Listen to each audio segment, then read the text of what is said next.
ॐ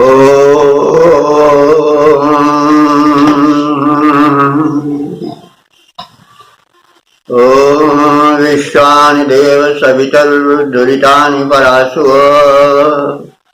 यद्भद्रं तन्नयासु। ओम वेद प्रेमियों, सुधी श्रोताओं, सौभाग्य का विषय है कि संप्रति हम ऋग्वेद के प्रथम मंडल के 30वें सूक्त की व्याख्या में प्रवेश करने जा रहे हैं। इस सूक्त में 22 मंत्र हैं और मंत्र गायत्री और त्रिष्टुप छंदों में निबद्ध हैं। 16वें मंत्र को छोड़कर शेष मंत्रों में गायत्री छंद का प्रयोग है। इस सूक्त के मंत्र दृष्टा ऋषि हैं आदिगत सुनाशे, देवरात, वैश्वामित्र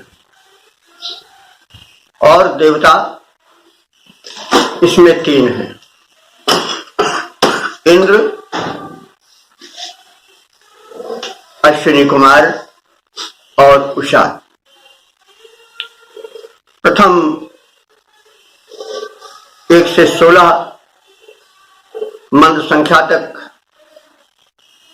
इंद्र देवता है, आगे अश्विनी कुमार और उषा है। तो अब हम इस सूक्त के प्रथम मंत्र पर विचार करेंगे। मंत्र दृष्टा अभी कहा ही गया है, सुराशेफ है, छंद गायत्री है,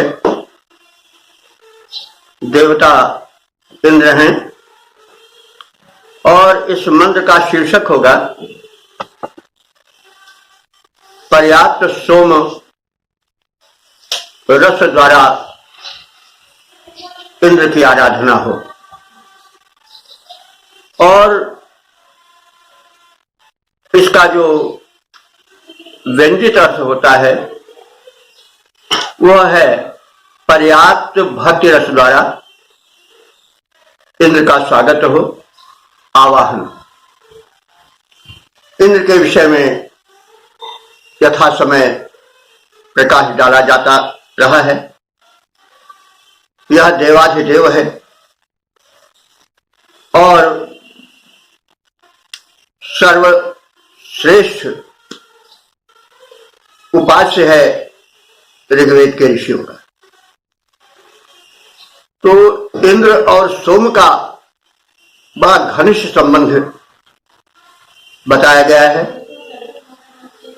तो इंद्र और सोम का यह घनिष्ठ संबंध क्यों है, इस पर थोड़ा विचार किया जा सकता है। इंद्र जो है वो युद्ध प्रकृति, क्षत्रिय प्रकृति देवता है। तो जो वरिष्ठ है, क्षत्रिय प्रकृति है, उसमें सौम्यता होना आवश्यक है। सोम का सौम्यता से भी संबंध है। वह शीतलता प्रदान करता है और उत्साह भी प्रदान करता है। तो जो बलिष्ठ है या बलाधिपति है या सर्वशक्तिमान है, उसमें सौम्यता का होना आवश्यक है, क्योंकि सौम्य भाव रहेगा तभी भक्त उसके समीप सावधान होकर भक्ति पूर्वक जा सकेगा। अन्यथा केवल बल ही बल हो, रोष ही रोष हो, तो उसके समीप गमन से उस प्रकार से संभव नहीं हो पाएगा जैसा सौम्यता के आभास होने पर हो पाता है। तो इसको हमने इस संदर्भ में कहा कि सोम से ही इंद्र का स्तवन प्रारंभ होता है तो सोमरस तो एक स्वागत में प्रदान किए जाने वाला दिव्य औषधीय रस है। इसके साथ ही साथ वो सौम्यता का भी प्रतीक है। तो पर्याप्त सोमरस द्वारा इंद्र की उपासना हो अथवा सघन भक्ति भाव रस से इंद्र उपासित हो, इस शीर्षक के अर्थ को समेटे हुए मंत्र की व्याख्या की ओर हम अग्रसर होंगे। मंत्र इस प्रकार से है।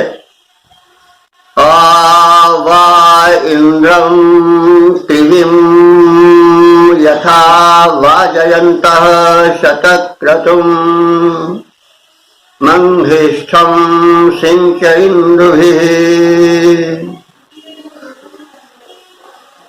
तो ऋतुज पुरोधा यजमान उपासकों से कहता है कि वाजयन्तः वयम। वाज कहते हैं अन्न को, वाज कहते हैं शक्ति और गति को। तो वयम वाजयन्तः, हम सब अन्न धन की अथवा शक्ति की कामना रखने वाले, वह माने तुम्हारे उपास्य, शतक्रतुम, तुम्हारे उपास्य कैसे हैं? शतक्रतु हैं, सैकड़ों शुभ कर्म यज्ञ के करने वाले हैं। यह इंद्र का विशेषण है। क्रतु माने यज्ञ होता है, शत माने सैकड़ों, तो सबसे तात्पर्य हुआ अनंत का। तो जो अनंत शुभ कार्य करे, कर्म यज्ञ करे, वह शतक्रतु है। तो परमात्मा तो कर्म यज्ञ कर ही रहा है, सृष्टि का संरक्षण, पालन, संचालन तो उस पर है ही। ये शतक्रतु शब्द बाद में जो 100 अश्वमेध यज्ञ पूरा कर ले उससे जुड़ने लगा, और मनुष्य भी 100 यज्ञ सफलतापूर्वक पूर्ण करके इंद्रासन पाने लगे। ये तो विकास की प्रक्रिया में है। इंद्र जो परम शक्ति है उसका कोई विकल्प हो ही नहीं सकता है। उसके समकक्ष कोई आकर के उसको हटा दे गद्दी से, यह संभव ही नहीं है। जो परब्रह्म है उसका परब्रह्मत्व तो बढ़ सकता है, दैवी शक्तियों के रूप में समग्र सृष्टि में अवतरित हो सकता है, दृश्यमान हो सकता है, किंतु उसका पद तो कभी समाप्त नहीं होगा। जो परब्रह्म परमात्मा परम शक्ति है वो तो अक्षुण रूप से एक ही रहती है। यह बाद के विकास के परिणाम से हुआ, जिसकी चर्चा हमने कई स्थानों पर की है पिछले एपिसोड्स में। तो वो तो अलग की बात रही। अब हम इसके मूल अर्थ की ओर बयान कर रहे हैं। तो वाजयन्तः वयम, हम सब अन्न धन अथवा बल के आकांक्षी, वह तुम सब यजमानों के हितार्थ, शतक्रतुम, सैकड़ों कर्म यज्ञ शुभ कर्म संपन्न करने वाले, मंघिष्ठ माने महानतम शक्ति रूप में विराजमान इंद्रम, उस इंद्र रूप परमेश्वर की उपासना करते हैं, प्रार्थना करते हैं। और इंद्र भी यथा कृमिम आसिंचे, और उसका सिंचन करते हैं, यानी उसको तर कर देते हैं, उसको परिपूर्ण कर देते हैं। कैसे? यथा त्रिविम, यथा माने जैसे, त्रिव कहते हैं कूप को, कुआं। जैसे कुएं द्वारा कृषि का सिंचन करके किसान उसको प्रसन्न कर देता है, फसलों को अपने अनुकूल विवर्धन के लिए भूमिका तैयार करता है, उसी प्रकार से इंदु भी, इंदु कहते हैं आनंद प्रदायक सोम रस को। इंदु चंद्रमा के अर्थ भी आता है, चंद्रमा को सोम भी कहते हैं। तो इंदु चंद्र और सोम दोनों अर्थों में प्रयुक्त होता है इंदु शब्द। तो यहाँ पर इंदु भी माने आनंदप्रद सोमरस द्वारा हम तुम्हारे उपास्य हितैषी उस इंद्रदेव को वैसे ही सिंचित करते हैं जैसे जल से फसलें सिंची जाती हैं, और त्रिव माने कूप उसका साधन बनता है। तो इस प्रकार से हम जान गए कि हमारा जो उपास्य है, जिसमें जो पुरोधा है, ऋत्विज है, वो एक साधन बनता है, जैसे गुरु बनता है बीच में पढ़ करके, और गुरु बताता है शिष्य से, वैसे ऋत्विज बता रहा है, पुरोधा बता रहा है यजमान से कि हम तुम्हारी उपासना की भावभूमि बना रहे हैं। तुम्हारे उपास्य देव उस इंद्र को अथवा परमात्मा को हम भक्ति रस से सिंचित करने की बात कह रहे हैं, उपाय बता रहे हैं। और मैं स्वयं प्रार्थनाओं द्वारा, स्वयं इंदु द्वारा, एक तरफ सोमरस, एक तरफ उपासना रस से उस उपास्य देव इंद्र का, परमात्मन का विधिवत सिंचन करते हैं। जैसे कुएं के जल द्वारा खेती सींची जाती है, वैसे हम सोमरस द्वारा अथवा भक्ति रस द्वारा उस तुम्हारे आराध्य देव इंद्र को प्रसन्न कर रहे हैं, सिंचन कर रहे हैं, उसको विधिवत परिपूरित कर रहे हैं प्रार्थनाओं के द्वारा। उधर सोमरस, इधर प्रार्थना, भक्ति आदि सब समन्वित अर्थ लिया जाए तो अधिक अच्छा होगा। तो अब इस मंत्र का हम सपाट अर्थ जान ले, व्याख्या समझ लें। जिस प्रकार कूप जल से अन्न के इच्छुक फसलों को सींचते हैं, वैसे हम पुरोधागण बल विक्रम के इच्छुक, अन्न के, धन के इच्छुक इंद्र को हम भक्ति रूपी सोमरस से सिंचित करते हैं, तृप्त करते हैं। उसी प्रकार से जैसे किसान कूप जल से फसल को सींचता है, और हमारी उपासना से इंद्र सुतृप्त होगा, प्रसन्न होगा, तुम सब पर कृपा करेगा, ऐसी हम अभिलाषा करते हैं और कामना करते हैं। इस प्रकार से पुरोधा जो है वह संदेश दे रहा है उपासकों को, यजमानों को। गुरु संदेश दे रहा है अपने शिष्यों को, भक्तों को। आदि आदि रूप में हम अर्थ को व्यंजित कर सकते हैं, क्योंकि आवश्यक है कि वेदार्थ की गूढ़ता को स्पष्ट किया जाए, सुस्पष्ट किया जाए, और उसे बोधगम्य बनाया जाए, जन जन तक पहुंचाया जाए। तो ये मेरा लघु प्रयास है। आज सब जो तुझी श्रोता हैं, इस प्रयास में आगे बढ़ें, ये मेरी आपसे प्रार्थना है, निवेदन है। तो अब इस मंत्र के पद्य रूपांतरण का हम अवलोकन करें। आओ हम सब उपासना को इतनी सबल बनाएं, आओ हम सब उपासना को इतना सबल बनाएं, हृदय कूप को भक्ति भाव के जल से भरते जाएं, हृदय कूप को भक्ति भाव के जल से भरते जाएं, भक्ति भाव की सघन सिंचाई, भक्ति भाव की सघन सिंचाई साधक करिए वैसे, है किसान सिंचता फसल को कूप शरीर से जैसे।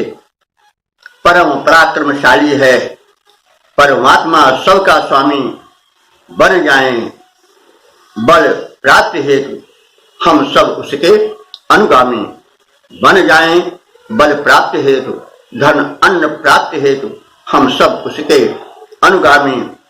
इस प्रकार उस शक्ति धाम से परम शक्ति पा जाएं, इस प्रकार उस शक्ति धाम से परम शक्ति पा जाएं।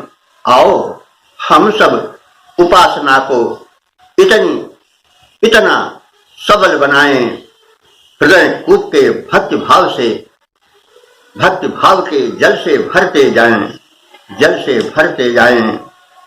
आओ हम सब उपासना को इतना सबल बनाएं। ओम हरि ओम। वेद प्रेमियों, सुधी श्रोताओं, अब हम सब ऋग्वेद के प्रथम मंडल के 30वें सूक्त के दूसरे मंत्र की व्याख्या में प्रवेश करने जा रहे हैं। यह मंत्र गायत्री छंद में निबद्ध है। इसके दृष्टा ऋषि हैं सुनाशेप और देवता हैं इंद्र। इंद्र देवता हैं। तो शीर्षक यह होगा मंत्र का कि दुग्ध मिश्रित सोम रस से इंद्र को तृप्त करो। दूसरी ओर इसका आशय वाला भक्ति प्रकट होगा कि प्रेम पूर्ण भक्ति रस द्वारा सर्वस्वामी परमात्मा की उपासना करो। अब हम मंत्र पाठ करेंगे। ओम शतम वायः शुचीनां सहस्रम वा सोम शिराम एजुनिम्नं नरीयते। शब्दार्थ यानी यह माने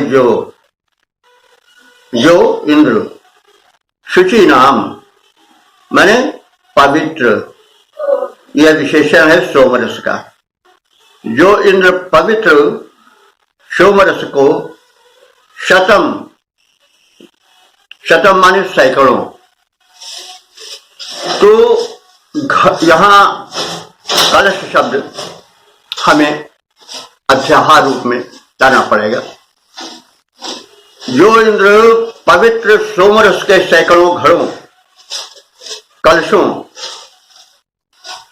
और सवा श्रीराम सहस्रम वा और उसमें मिश्रित किए जाने वाले सहस्रों घट या कलशों से दुग्ध मिश्रित किया जाने वाला सोमरस है, अर्थात जिसमें हम सहस्रों घट अथवा कलश दुग्ध मिलाते हैं। तो सोम 100 घड़े में है तो उसमें दुग्ध सहस्र घड़ों में मिलाया जा रहा है। तो सोम रस में जब दुग्ध मिलाया जाता है तो वह अधिक सुस्वाद और पौष्टिक बन जाता है। जैसे शरबत में हम कभी कभी दही दुग्ध आदि डाल देते हैं, पौष्टिकता भी बढ़ जाती है और गुण भी बढ़ जाता है और स्वाद भी बढ़ जाता है। तो सोम रस की सुस्वाद गुण के विवर्धन की सूचना देते हुए भक्त या पुरोहित कह रहा है कि हे इंद्रदेव, जो यह सैकड़ों कलश सोमरस आपके स्वागत में प्रस्तुत है, इसमें सहस्रों घट दुग्ध का मिश्रण हुआ है। इस प्रकार से यह पौष्टिक और सुस्वाद बन गया है। दूसरी ओर अगर हम भक्ति प्राकर्ष लें तो हे भगवान, जो आपके स्वागत में हम यह भक्ति रस समर्पित कर रहे हैं, इसमें उससे कई गुना प्रेम मिलाया गया है। क्योंकि भक्ति में यदि प्रेम न मिला रहे तो भक्ति केवल उपचार ऐसी प्रतीत होती है। किसी के आगे हम हाथ जोड़ ले, आप बड़े महान हो, लेकिन हृदय से यदि भक्ति भाव न हो तो वो उतना आकर्षक नहीं हो पाएगा। इसलिए हम आपसे जो भक्ति करते हैं उसमें 10 गुना जो है वो प्रेम भाव का क्षीर यानी दुग्ध मिश्रित रहता है। इस प्रकार से हम द्विपक्षीय अर्थ लेकर चले तो निवेदन कर रहा है उपास्य देव से ऋषि अथवा भक्त, हे भगवान, हे इंद्रदेव, जो सोमरस आपको प्रस्तुत किया गया है वो सैकड़ों घटों में है, घड़ों में है, और उसमें सहस्रों घट जो है वो दुग्ध के मिश्रित किए गए। तो भक्ति और प्रेम का समन्वय है, यह भी कहा जा सकता है। तो अब वो ऋषि यह बता रहा है कि यह आपकी ही ओर उद्देश्य है जाने को। मतलब ये जो सोम रस दुग्ध से मिश्रित सहस्रों घटों में तैयार किया गया है, वो आपकी ओर जाने को आतुर है। कैसे? उपमा दे रहा है ऋषि कि निम्नम ना, निम्न कहते हैं ढलान की ओर, नीचे की ओर, न माने समान। जैसे कई बार कहा जा चुका है कि जब न बाद में आता है शब्द के तो वो समान का अर्थ देता है, पहले आ जाता है तो नकारात्मक अर्थ देता है। तो निम्नम न माने जैसे निम्न धरातल की ओर, नीचे ढलान की ओर जल दौड़ता है, आ इत उरियते, उसी तरह यह जो दुग्ध मिश्रित सोमरस है, हे इंद्र, आपकी ओर जा रहा है। ढलान की ओर जल बड़े वेग से जाता है, कोई रुकावट नहीं आने पाती है। उसी प्रकार से प्रेम भाव भक्ति से पूर्ण हमारा यह भाव रस, भक्ति रस आपकी ओर प्रवाहित हो रहा है। तो यह एक वेगत्व, एक भक्ति भाव में या सोमरस के प्रदान में जो तीव्रता होनी चाहिए उससे सूचित की गई है कि जैसे नीचे धरातल की ओर जल प्रवाहित होता है, वैसे हमारा भक्ति भाव या हमारा जो समर्पित सोम है, हे आराध्य देव इंद्र, आपकी ओर जा रहा है। तो हम आपके आराधक जो है वो आपकी ओर अपने नैवेद्य सोमरस को अथवा भक्ति भाव को बड़े वेग के साथ प्रवाहित कर रहे हैं। आप इस पर ध्यान दें और हमारे भाव को पहचाने, हमें जाने, यह प्रार्थना इसमें है। तो सपाट अर्थ देख लें, नीचे की ओर जाने वाले जल के समान सैकड़ों कलश सोमरस, सहस्रों कलश दुग्ध से मिश्रित होकर इंद्रदेव को प्राप्त कराया जा रहा है। आराध्य इंद्रदेव उसे स्वीकार करें। इसका पद्य रूपांतरण निम्नवत है। सौम्य प्रेम का भाव अत्यधिक प्रभु को प्यारा है। सौम्य प्रेम का भाव अत्यधिक प्रभु को प्यारा है। जैसे बड़े वेग से नीचे को जल है आता, वैसे प्रभु के पास भक्त का भक्ति भाव है जाता। प्रेम दुग्ध से मिलकर वो अतिशय रुचिकर बनता है। परमेश्वर को ग्राह्य बना उसके चित्त को हरता है। परम तृप्त परमेश्वर होता उसके द्वारा है। सौम्य प्रेम का भाव अत्यधिक प्रभु को प्यारा है। सौम्य भक्त का भाव अत्यधिक प्रभु को प्यारा है। इस प्रकार से सोम और भक्ति रस दोनों को मिला करके अर्थ को प्रस्तुत किया गया है और हमने मंत्र के भाव को इस प्रकार से जान लिया है। अब आगे के मंत्र की ओर हम प्रयास कर रहे हैं। ओम हरि ओम। वेद प्रेमियों, सुधी श्रोताओं, अब हम सब ऋग्वेद के प्रथम मंडल के तीसरे सूक्त के तीसरे मंत्र की व्याख्या में प्रवेश कर रहे हैं। यह मंत्र गायत्री छंद में निबद्ध है। मंत्र दृष्टा ऋषि सुनाशेप हैं और देवता इंद्र है। शीर्षक है सोमरस प्रेमी इंद्र अथवा भक्ति रस प्रेमी भगवान। अब हम इस ऋग्वेद के प्रथम मंडल के 30वें सूक्त के तीसरे मंत्र का पाठ करने जा रहे हैं। सम यन्मदाय सुषमे येनाह्योदरे समुद्रो न व्यचोदधे। शब्दार्थ यानी यत, यत माने जो से मतलब जो सोमरस। सुषमेय, सुषमेय कहते हैं बलवान, विशेषण है इंद्र का। इंद्र कैसा है? बलवान है। तो सुषमेय ये चतुर्थी विभक्त है सुषमिन का, तो उस बलवान इंद्र के लिए।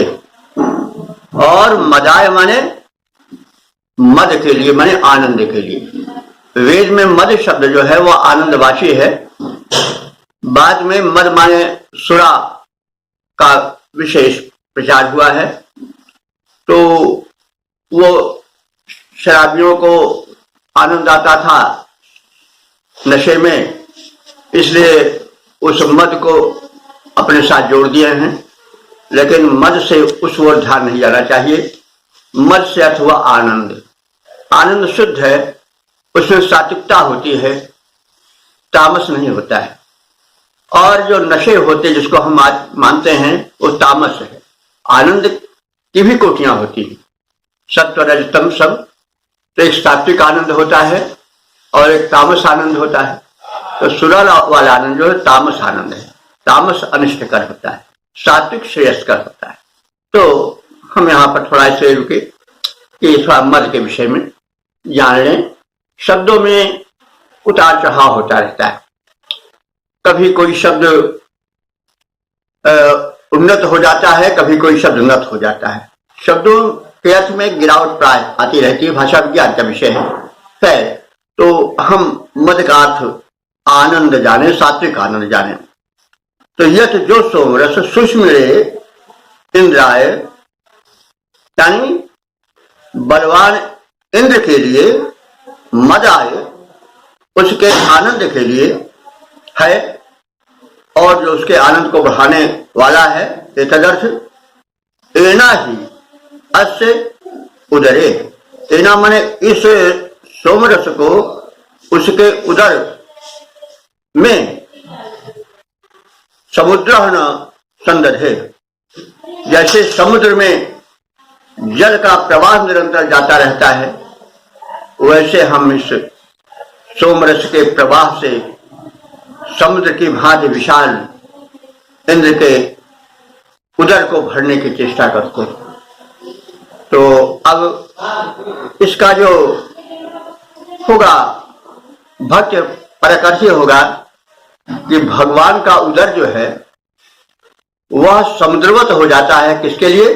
भक्ति भाव के लिए। कितना भी भक्ति उसे प्रदान करो, लेकिन वो भगवान तो भक्त के भूखे हैं ना, तो भक्ति से उनकी तृप्ति होती नहीं। जैसे जल से समुद्र की तृप्ति नहीं होती है, जितना ही जल उसमें जाता है समुद्र उससे कोई अधिक बढ़ता नहीं है। तो समुद्रवत उदर हो जाता है इंद्र का सोमरस पान के लिए। अथवा भक्ति रस पाने के लिए भगवान का हृदय समुद्रवत विशाल बन जाता है, वो उससे तृप्त नहीं होते। इस दृष्टिकोण को रख करके हम मंत्र का अर्थ और आशय समझें तो अच्छा होगा। तो इसके हम सपाट अर्थ को जान लें। जैसे समुद्र में जल इकट्ठा होता रहता है और समुद्र उस जल से तृप्त होता नहीं दिख पड़ता है, वैसे सोमरस इंद्र के पास जाकर संचित होता रहता है, प्रवाहित होता रहता है, लेकिन इंद्र उससे तृप्त नहीं होता है। वह इंद्र शक्तिशाली है, शक्ति संपन्न है और यह सोमरस उसके आनंद के लिए अर्पित होता रहता है और इंद्र उससे आनंदित होता रहता है। भगवान प्रसन्न होते रहते हैं, भक्ति रस से वो कभी तृप्त नहीं होते हैं। जितना ही भक्त उनको भक्ति प्रदान करता है उतना ही उनका उदर विशाल होता जाता है, उतना ही वो भक्त के इच्छुक होते जाते हैं। ये भाव साथ साथ लिपटा हुआ देखा जा सकता है। तो अब हम इसका एक सपाट अर्थ देख लें।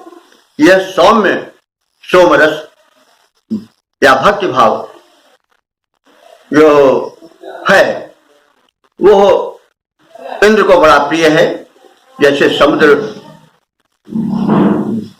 में जल धाराएं आती रहती हैं, वैसे सोमरस अथवा भक्त द्वारा प्रस्तुत भक्ति रस इंद्र के पास जाता रहता है, समुद्रवत उसके उदर में संचित होता रहता है और उसे आनंदित करता रहता है। भक्तों को इस बात को ध्यान में रखना चाहिए। अब पद रूपांतरण प्रस्तुत किया जा रहा है। यह सौम्य सोमरस भक्ति भाव जो हर्ष विधायक है भारी। यह सौम्य सोमरस भक्ति भाव है जो हर्ष विधायक है भारी। अति रुचिकर परमेश्वर को, अति रुचिकर परमेश्वर को जो ऐश्वर्यवान जन हितकारी। जैसे समुद्र में जल आकर एकत्रित होता जाता है, जैसे समुद्र में जल जाकर एकत्रित होता जाता है, वैसे ही भक्ति भाव उमड़ा प्रभुवर के सम्मुख आता है, प्रभुवर के सम्मुख आता है। उसको अतिशय आनंदित करनी, उसको अतिशय आनंदित करती भक्ति भावना सुखकारी, उसको अतिशय आनंदित करती भक्ति भावना सुखकारी। यह सौम्य सोमरस भक्ति भाव जो हर्ष विधायक है भारी, जो हर्ष विधायक है भारी। ओम हरि ओम। वेद प्रेमियों, तुझी श्रोताओं, अब हम ऋग्वेद के प्रथम मंडल के 30वें सूक्त के चौथे मंत्र की व्याख्या में प्रवेश कर रहे हैं। यह मंत्र गायत्री छंद में निबद्ध है। इसके दृष्टा हैं सुनाशेप और देवता हैं इंद्र। शीर्षक इसका है सोमरस से इंद्र का गहरा संबंध। दूसरा इसका संश्लिष्ट अर्थ होगा भक्ति भाव से भगवान का गहरा संबंध। तो इस संबंध को सूचित करने के लिए कपोत और कपोती को उपमा रूप में इस मंत्र में प्रस्तुत किया जाएगा। तो पहले हम थोड़ा कपोत और कपोती को जान लें, तभी अर्थ सुस्पष्ट हो पाएगा। कपोत एक पक्षी है जिसे आप सब जानते हैं कबूतर। कपोती कबूतरी। तो कपोत और कपूती का प्रेम बड़ा अटूट होता है। कपोत या कपोती में से अगर एक खंडित हो जाता है, नहीं रह जाता है, तो दूसरा फिर जोड़ा नहीं करता है और दोनों साथ ही रहते हैं। यह उनकी विशेषता। तो किसी भाव को व्यक्त करने के लिए उदाहरण दिया जाता है जो उपयुक्त हो उसके। तो जैसे कपोत और कपोती सदैव साथ रहते हैं, और कपोत जो है कपोती के संरक्षण में सदैव संलग्न रहता है, विशेष करके जब वो गर्भवती होती है तो कपोत उसका विशेष ध्यान रखता है। तो भगवान भक्त का विशेष ध्यान रखे जब वो भक्ति भाव से गर्भित हो, यानी भक्त भाव से भरे हो।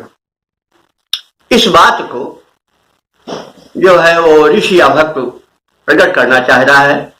हे भगवान, जब हमारे हृदय में भक्ति भाव भर जाए उस समय आप हमारी रक्षा करोगे, क्योंकि भक्त जो है वो संसार से विरक्त हो जाता है। दुनिया को भक्त उस दृश्य से नहीं देखता है जैसे सामान्य दृष्टि से जन देखते हैं। मीराबाई आज के विषय में हम जान चुके हैं, वे लोग से कुछ विलग हो गई, लोग उनको कुछ अन्यथा समझने लगे। उस समय भगवान ने उनकी विशेष रक्षा की थी। आप जानते हैं, मीरा को विष का प्याला दिया गया, राणा ने दिया, उनके देवर ने, उनको राजपूती शान ज्यादा प्रिय थी। मीरा के भक्त सत्य को नहीं छू सके थे, तो उन्होंने कहा खत्म हो जाए। तो राजपूत परिवार पर कलंक है, नास्तिक आती है इधर उधर साधुओं के साथ, तो विष देकर मार डालना चाहा और विष का प्याला भेजा। विष का प्याला राणा भेजो, सुनिए तो मीरा हंसी रे, तो समझ गई और हंस पड़ी और उसको भगवान का प्रसाद समझ करके पी लिया। मीरा के मुखमंडल पर अत्यधिक काम की आई विष ने अपना प्रभाव खो दिया। इसलिए राणा ने विषैला साप भेजा कि लो तुम्हारे लिए भगवान के द्वारा भेजी गई माला है। मीरा ने उसे भी ग्रहण किया और विषधर का विष छूमंतर हो गया। तो कहने का मतलब यह हमने उदाहरण इसलिए दिया कि अर्थ बोधगम्य हो जाए। तो संसार जो है भक्त के लिए उस रूप में नहीं रह जाता जिस रूप में सामान्यों के लिए रहता है। तो ऐसी स्थिति में भगवान का यह दायित्व हो जाता है कि भक्त की रक्षा विशेष रूप से करे कि उस संसार से कुछ कटा सा, कुछ विलग सा दिखाई पड़ता है, ये भाव से छलकता है। इसको हम ध्यान में रखेंगे तभी अर्थ की गंभीरता तक, उसके तल तक पहुंच सकेंगे। तो अब हम मंत्र पाठ करें। ओम अयमुते समतसी कपोत इव गर्भधिम वचस्तच्चिन्न ओहसे। अब शब्दार्थ जाने। अयम कपोतः, अयम माने यह, कपोता माने कपोत कबूतर, गर्भधिम इव, गर्भधिम माने गर्भ धारण करने वाली कपोती के समान। मतलब यह सोमरस कपोत गर्भिणी कपोती के साथ ते सम आतस। तो ये तुम्हारे पास हमारा भक्त स्वैसे सुरक्षित रहे जैसे कि कपोती कपोत के लिए या कपोती के लिए कपोत उसके संरक्षण में तत्पर रहता है। यानी हमारे इस भक्ति रस की सुरक्षा में, उसके अक्षुण बने रहने में आप हमारे वैसे ही सहायक बनो जैसे गर्भधारिणी कपोती के संरक्षण में कपोत संलग्न रहता है। तत्चित न बचह ओह से, तत्चित माने तब तुम, न बचा माने हमारी प्रार्थना के वचनों को ओह से माने विचार कर पाओ, तभी तो हमारे इस हृदय के तल में विराजमान सूक्ष्म और तीव्र भक्ति भावना से परिचित हो पाओगे। जब अपने में कपोत की धारणा लाओगे और मुझ भक्त में जो कि भक्ति भाव से भरी हुई है उसमें कपोती की दृष्टि रखोगे, तभी इस भक्ति रस की अक्षुणता बनी रह पाएगी। तो इसका सपाट अर्थ हम देख लें। हे इंद्रदेव, जिस प्रकार कपोत गर्भिणी कपोती के साथ स्नेह से सदा अति निकट विद्यमान रहता है, उसी प्रकार तुम भी इस सोमरस के समीप विद्यमान रहो, हमारे भक्ति के संरक्षण में तत्पर रहो, अर्थात भक्ति भाव से जुड़े रहो। यह सोम अर्थात भक्ति भाव तुम्हारे लिए है, तो हमारी प्रार्थना पर विचार करो। इसका शब्दार्थ और व्याख्या के संक्षिप्त परिचय के पश्चात पद रूपांतरण पर विचार करें। सुनो प्रार्थना मेरी भगवन, सुनो प्रार्थना मेरी भगवन, सुनकर करो विचार, सुनकर करो विचार। जैसे कलित कपूत गर्भिणी पत्नी के संग रहता, रंच मात्र सामीप्य न छोड़े, स्नेह सरित में बहता, भक्ति भाव के सोम से जुड़े, वैसे संग रहो तुम, छोड़ो साथन रंच मात्र को, मेरे बने रहो तुम, मेरे बने रहो तुम। भक्ति भावना तुम्हें समर्पित, भक्ति भावना तुम्हें समर्पित। सुनिए देव उदार, सुनिए देव उदार, सुनो प्रार्थना मेरी भगवन, सुनकर करो विचार, सुनकर करो विचार।